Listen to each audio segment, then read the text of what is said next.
बहुत समय पहले की बात है। एक गांव में रामू नाम का एक गरीब किसान रहता था। उसके पास थोड़ी सी जमीन थी जिस पर वह खेती करता था।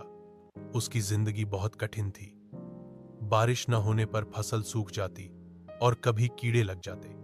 फिर भी वह ईमानदारी से मेहनत करता और कभी किसी का बुरा नहीं चाहता। रामू के पास एक पालतू कुत्ता था जिसका नाम शेरू था। शेरू बहुत समझदार, वफादार और रामू का सच्चा दोस्त था। वह दिन भर रामू के साथ खेतों में काम करता, रात को उसकी झोपड़ी के बाहर पहरा देता। गांव वाले अक्सर कहते, रामू भले गरीब है पर उसे शेरू जैसा दोस्त मिला है जो किस्मत वालों को मिलता है।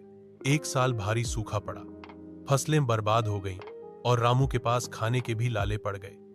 कई दिन उसने और शेरू ने भूखे रहकर बिताए। एक रात रामू बहुत थक कर सो गया। अचानक शेरू ने जोर जोर से भौंकना शुरू कर दिया। पहले तो रामू ने ध्यान नहीं दिया, लेकिन जब भौंकने की आवाज लगातार आती रही तो वह उठकर बाहर गया।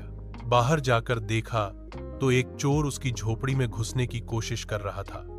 शेरू ने बहादुरी से चोर पर हमला कर दिया और उसे भगा दिया। रामू बहुत भावुक हो गया।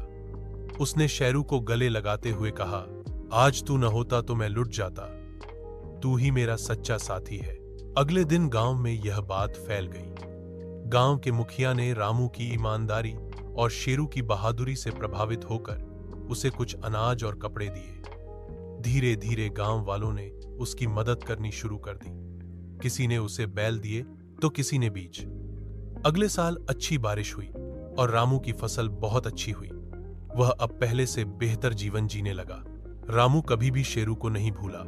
उसने कहा, मेरे जीवन का असली हीरो शेरू है।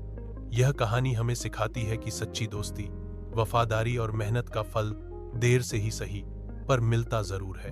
सीख: ईमानदारी, वफादारी और सच्ची मित्रता हमेशा रंग लाती है।